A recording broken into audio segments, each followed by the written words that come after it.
Assalamualaikum warahmatullahi wabarakatuh. Kami akan mempresentasikan hasil tugas kami, yaitu mereview jurnal. Jurnal yang kami pilih adalah perancangan data warehouse pada perpustakaan Bina Sarana Informatika, bersumber dari internet, yang disusun oleh Adi Supriyanto dan Muhammad Wahyudi. Kelompok kami terdiri dari saya, Novasada Kartika Putra Alamin, dengan NIM 180155 2019, Agung Sukawijoyo dengan NIM 180155 2057, dan Ardani Yanuar Iksan dengan NIM 180155 2056. Tujuan penelitian: membuat rancangan data warehouse beserta aplikasinya yang akan dijadikan sebagai pangkalan data yang berisi mengenai informasi perpustakaan yang dapat digunakan sebagai dasar bagi pengambilan keputusan strategis. Selanjutnya, yang mampu menyajikan informasi secara multidimensi yang tepat, akurat, dan dalam waktu yang cepat. Metode penelitian terdapat 9 poin. Yang pertama, memilih proses. Proses yang dipilih adalah proses pengolahan data buku, pengolahan data anggota mahasiswa, pengolahan data anggota karyawan, proses peminjaman buku oleh mahasiswa, proses peminjaman oleh karyawan, proses pengambilan oleh mahasiswa, dan proses pengambilan oleh karyawan. Poin 2, memilih grain. Grain adalah fakta atau data yang dapat dianalisis. Grain yang digunakan dalam perancangan data warehouse ini yaitu buku, anggota mahasiswa, anggota karyawan, peminjaman oleh mahasiswa, peminjaman oleh karyawan, pengembalian oleh mahasiswa, dan pengembalian oleh karyawan. Poin 3, identifikasi dan penyesuaian dimensi. Dalam tahap ini, kegiatan yang dilakukan adalah membangun satu set dimensi untuk mengatur konteks untuk mengajukan pertanyaan tentang fakta-fakta dalam tabel fakta, menentukan dengan baik atau membangun tabel dimensi untuk membuat data mart agar dipahami dan mudah digunakan. Poin 4, memilih fakta. Fakta yang terdapat dalam perancangan data warehouse kali ini adalah buku, anggota mahasiswa, anggota karyawan, peminjaman buku mahasiswa, peminjaman buku karyawan, pengembalian buku mahasiswa, dan pengembalian buku karyawan. Poin 5, menyimpan pre-calculation pada tabel fakta. Perhitungan awal yang ada dalam tabel fakta dalam penelitian ini adalah jumlah buku yang sering dipinjam oleh anggota, penerbit yang bukunya sering dipinjam, jumlah buku secara keseluruhan, anggota mahasiswa dari cabang mana dan jurusan apa yang paling banyak menjadi anggota, jumlah anggota perpustakaan secara keseluruhan, analisa frekuensi peminjaman buku per periode, data anggota yang paling sering melakukan peminjaman, anggota dari jurusan apa yang sering meminjam buku, dan analisa terhadap jumlah keterlambatan dalam pengembalian buku. Poin 6, melengkapi tabel dimensi. Tabel dimensi yang akan digunakan adalah buku, penerbit, tahun terbit, lokasi cabang, subjek, anggota mahasiswa, anggota karyawan, program, jurusan, tahun daftar, kondisi, departemen, tahun pinjam, status pinjam, dan keterlambatan. Poin 7, memilih durasi dari basis data. Pemilihan durasi data history yang dimiliki oleh perpustakaan dapat dilakukan sesuai dengan kebutuhan informasi dari pihak manajemen. Pada umumnya, semakin banyak data yang dipindahkan ke dalam data warehouse, semakin lengkap pula informasi yang bisa dihasilkan. Poin 8, melacak perubahan dari dimensi secara perlahan. Pendeskripsian yang tepat dari data pada tabel dimensi yang sudah lama harus dapat digunakan dengan histori transaksi yang lama. Mengamati perubahan dari dimensi pada tabel dimensi dapat dilakukan dengan 3 cara, yaitu mengganti secara langsung pada tabel dimensi, membentuk record baru untuk setiap perubahan baru, dan perubahan data yang membentuk kolom baru yang berbeda. Poin 9, memutuskan prioritas dan mode query.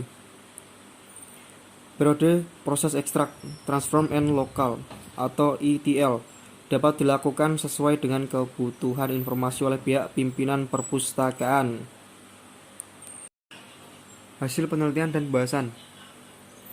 Perencanaan. Ditemukan kendala yang sering terjadi yaitu keterlambatan dalam menerima laporan untuk pimpinan tingkat atas dan pimpinan belum dapat menganalisa laporan. Analisa.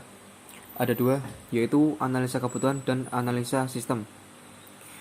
Yang pertama, analisa kebutuhan. Ada 3 poin. 1. Mendefinisikan kebutuhan fungsional. Untuk mendefinisikan kebutuhan fungsional, harus melakukan diskusi dengan pengguna untuk membicarakan mengenai fitur dan fungsi dari data warehouse. Poin 2. Mendefinisikan kebutuhan non-fungsional. Kebutuhan non-fungsional merupakan kebutuhan yang tidak secara langsung terkait pada fitur tertentu. Kebutuhan non-fungsional memberikan batasan pada kebutuhan fungsional. Poin 3. Studi kelayakan. Studi kelayakan data adalah proses untuk memeriksa sumber sistem, untuk memahami data dengan membuat daftar data, risiko utama, dan mengverifikasi kepada pengguna. Analisa sistem. Aplikasi yang dikembangkan saat ini merupakan aplikasi berbasis desktop dengan menggunakan bahasa pemrograman Microsoft Visual Basic 6.0 dengan sistem operasi Windows dan menggunakan database MySQL. Selanjutnya, saya Agung Sekawijaya akan melanjutkan presentasi dari Saudara Nova sebelumnya, yaitu perancangan data warehouse. Di sini, poin selanjutnya yaitu arsitektur logik data warehouse. Sumber data operasional yang digunakan adalah database perpustakaan yang merupakan database yang berisi semua data perpustakaan yang diambil dari masing-masing cabang perpustakaan. Dari sumber data tersebut, secara berkala dilakukan pemilihan data yang akan dimuat dalam database terpisah agar database operasional tidak terganggu oleh kinerja sistemnya. Selanjutnya, arsitektur fisik data warehouse. Pada rancangan arsitektur fisik data warehouse, pengguna mengakses data warehouse melalui Microsoft Visual Basic 6.0 dengan sistem operasi Windows dan menggunakan database MySQL. Sistem informasi perpustakaan merupakan aplikasi yang utama dan menjadi sumber data dari sistem perpustakaan. Aplikasi ini digunakan oleh staf perpustakaan, dosen, dan mahasiswa dengan hak akses yang berbeda-beda. Selanjutnya yaitu perancangan data dimensional. Kita ambil contoh saja tabel fakta buku.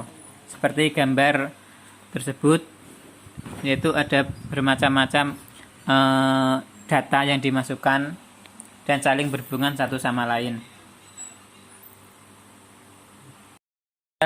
Tabel dimensi cabang.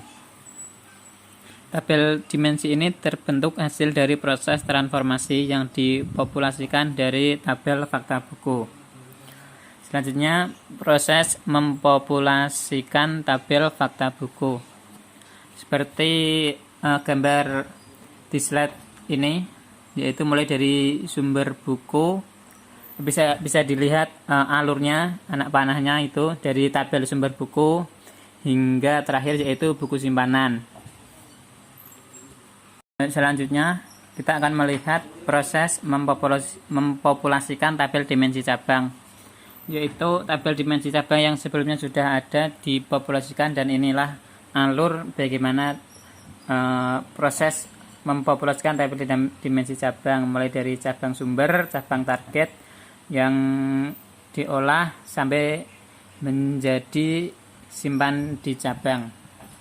Selanjutnya, laporan jumlah anggota per jurusan, yaitu dari data warehouse yang sudah dibuat tadi diperoleh tabel jumlah anggota per jurusan dengan jumlah anggota 16.766,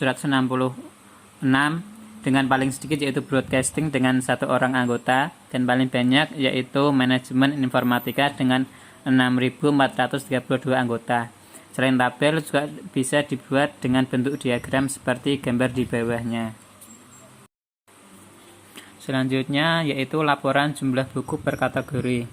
Di sini diperoleh data total subjek atau total buku ada 29.758 dengan paling sedikit yaitu buku geografi dengan 11 buku dan paling banyak yaitu buku komputer dengan 15.439. Juga dapat dilihat diagramnya di bawah itu. Selanjutnya kesimpulan. Dari jurnal ini dapat disimpulkan yaitu poin pertama, tersedianya data warehouse sebagai pangkalan data yang dapat digunakan untuk menganalisa informasi oleh pemimpin perpustakaan. Poin selanjutnya, dengan tersedianya data warehouse, pemimpin perpustakaan dapat memperoleh informasi yang memungkinkan melakukan analisis lebih jauh pada subjek-subjek tertentu dalam waktu yang lebih cepat.